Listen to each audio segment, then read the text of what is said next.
Traidores da pátria. Esse é o nome que tem que se dar a essas pessoas. Não existe outra denominação para esse sujeito.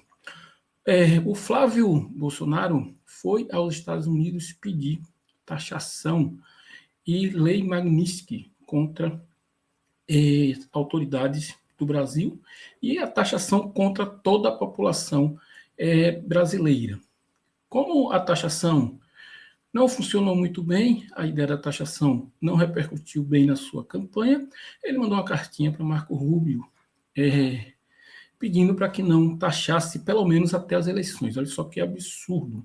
Não taxe o Brasil pelo menos até as eleições. E aí ele continua e diz o seguinte: se ele vencesse, não vai acontecer isso, ele não vai vencer as eleições, se ele vencesse as eleições, que ele ia entregar a equipe de transição do Brasil, a equipe de transição do governo Lula para o governo de Flávio Bolsonaro, caso ele ganhasse, isso não vai acontecer, aos Estados Unidos, ou seja, ele ia entregar a administração do Brasil, já na transição, aos Estados Unidos.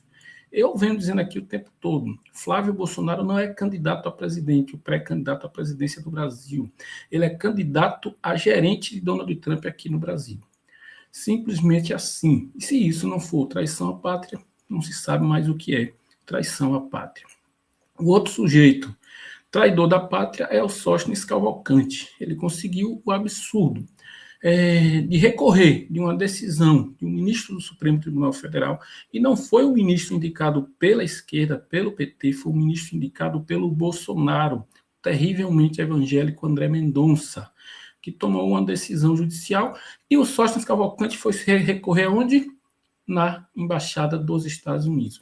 É um viralatismo, é traição à pátria absurda, nunca visto antes nesse país, pelo menos nos tempos modernos. Não existe tamanha traição à pátria, tamanha submissão de políticos a uma potência estrangeira, como está acontecendo com os políticos da extrema-direita brasileira.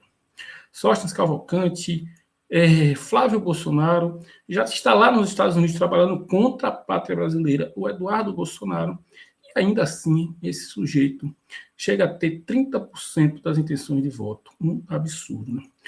Comenta, compartilha, já segue aí o canal Falando em Português.